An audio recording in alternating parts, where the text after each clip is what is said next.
All right, so for those who have been following my shop project, I thank you. Just wanted to kind of give you an overview of some of the things that I see a lot of times with people building either RV garages, or just homes in general.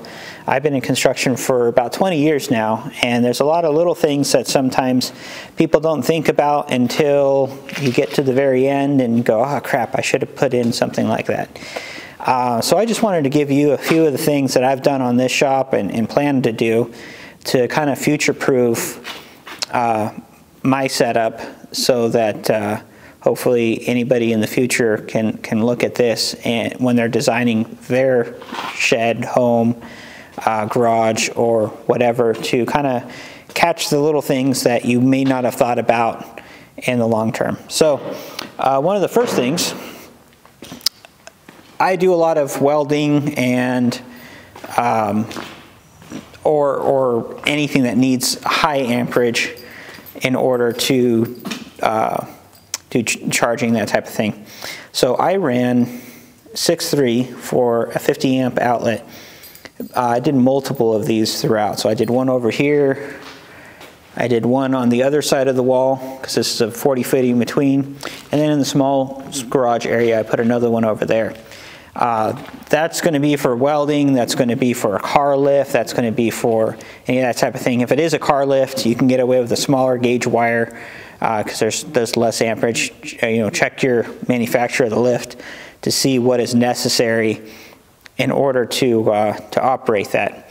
One of the other things that I haven't installed yet, other than the receptacles, is a central vac system. These are actually not that expensive to install while you're in the rough framing stage, but after the fact, it's a lot more.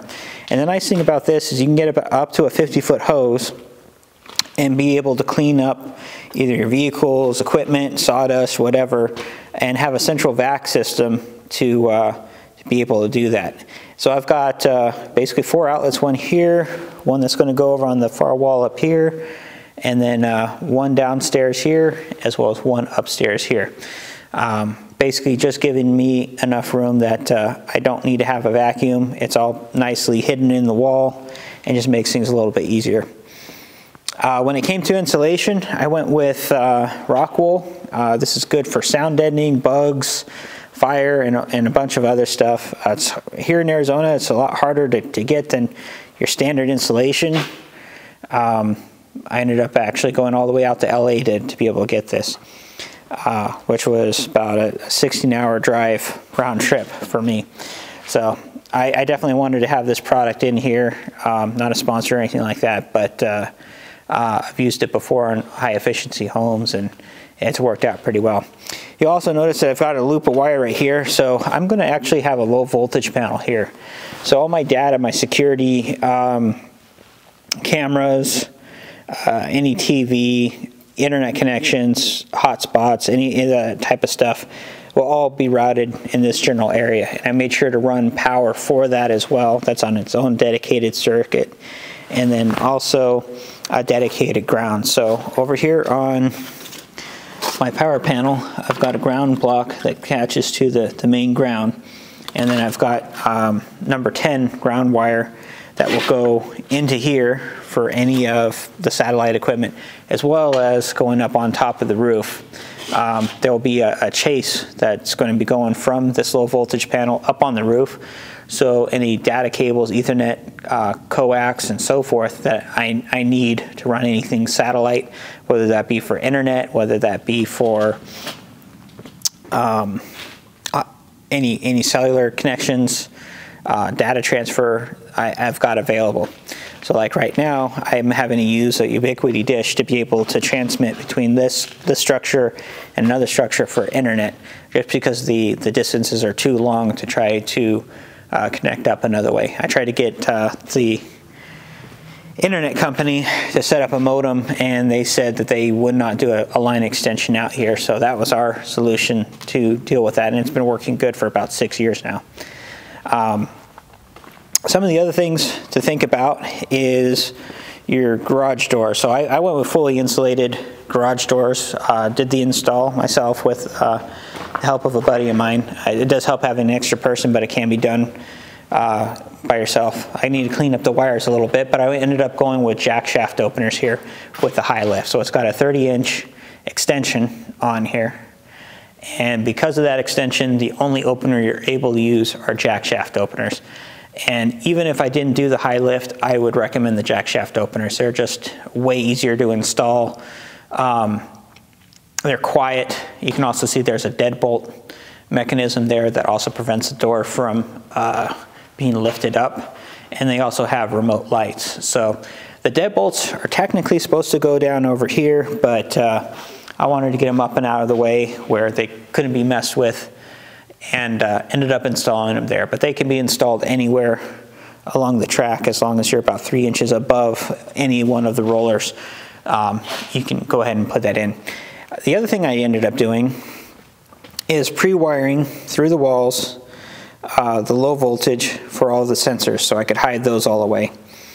I ended up going in and doing full shear on both sides of the wall just for extra strength, as well as place to mount.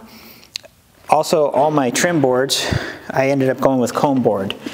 The advantage of doing that is it accepts paint really well. I also, you can see, primed and painted the area that's getting the hardware, so I don't have to come back and try to cut in around all that. It just makes it look a little bit cleaner.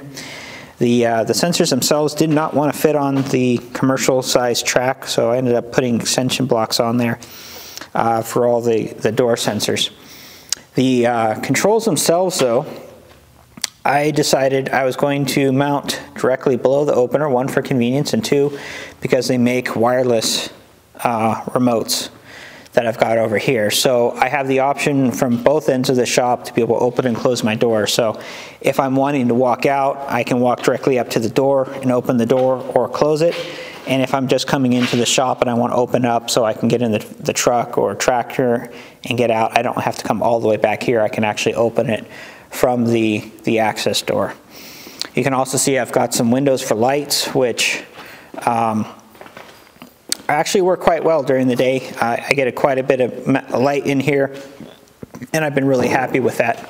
And speaking of lighting, I wired in 9 high bay lights. Now right now you can see that I've got 5 of them actually hooked up, and truthfully the 5 that I've got here are more than enough, I think, especially once I get drywall and paint on here, to light up this area. However, I did wire up additional boxes, you can see them here, so that in the future, if I decide I want more, or there's, you know, it's casting shadows or something like that, I've got a total of 9, so it's 3 on each row.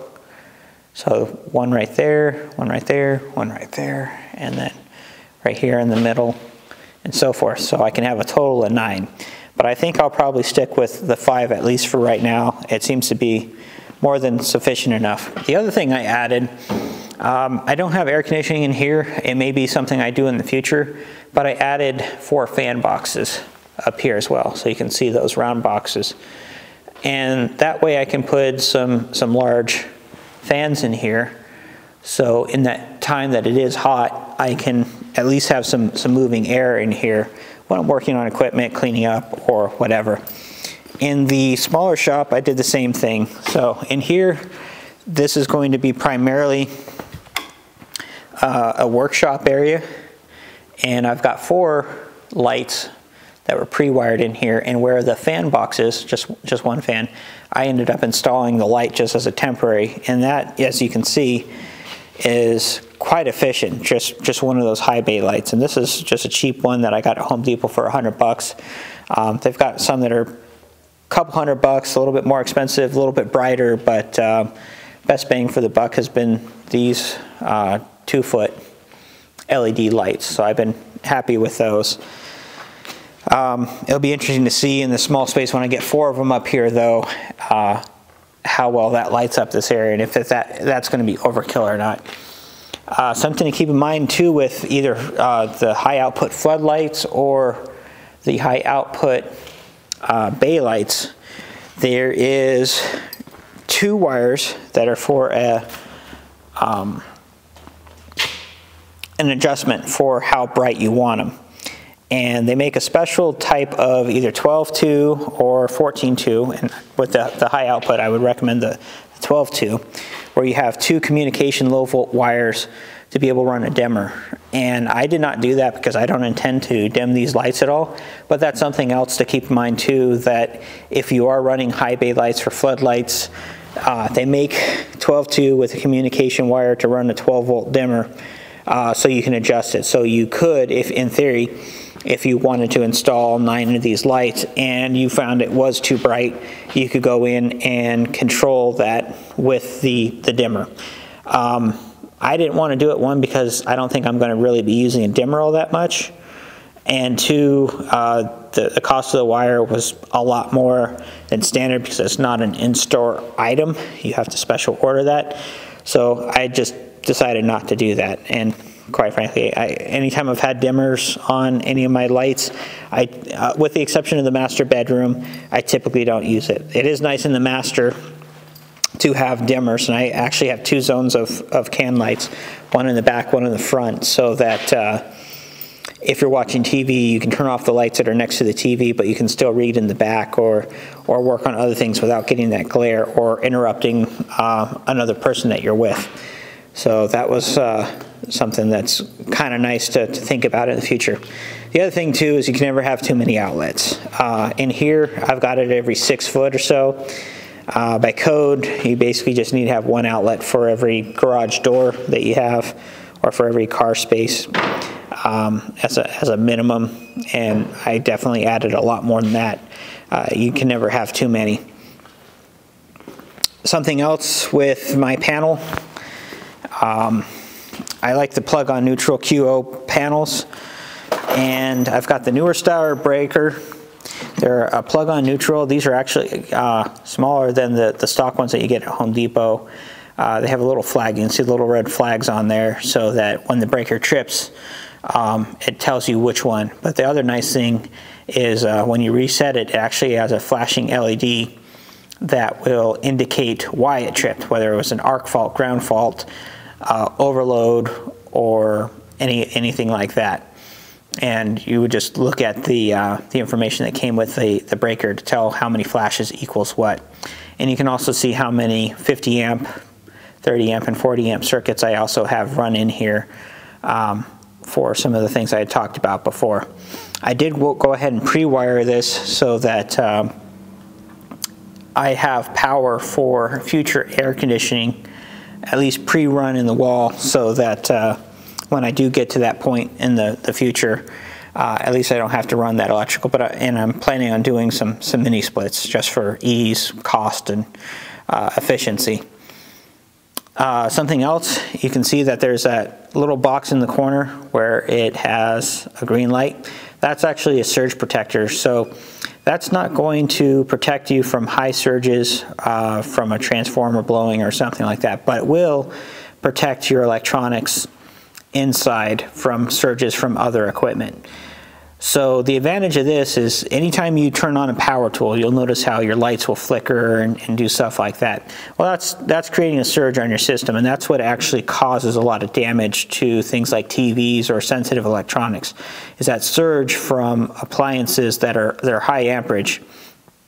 If you turn them on, it's causing a surge on the system, and that surge protector is there to basically protect your other devices, your sensitive devices, from your high draw ones. The other nice thing is that the manufacturer for this surge protector, which is Square D, actually gives you a warranty against damage to electronics due to a surge. So if you do have an issue, they'll actually cover the replacement. Now, I've never actually followed through on that. I've never had that issue. But something to keep in mind, there is a warranty that goes along with it, and for a few $100 for that device, it is kind of nice that they offer that. Some of the other things, I have some smart switches in here so that I can control this through the Leviton app. I really do like that, to be able to turn my lighting on and off remotely when I need to. Let's see what else. I also added plenty of water, plumbing, drainage, and so forth when I put this in for the bathroom, just to future-proof this so I can have a bathroom out here, and if somebody in the future ever wanted to convert this into a guest house or something like that, it's all ready to go. And you can see I've got plenty of lighting and so forth in here as well. If you have any questions as far as what I've done on this project or any future projects, as well as some of the other projects that I have elsewhere, feel free to reach out, let me know. I've been in construction again for about 20 years, so I've got experience in a lot of areas. I've done a lot of custom homes, high-end homes, and things like that. And I'd be more than happy to help share my experience and help you with your projects. So hopefully that helps, and have a nice day.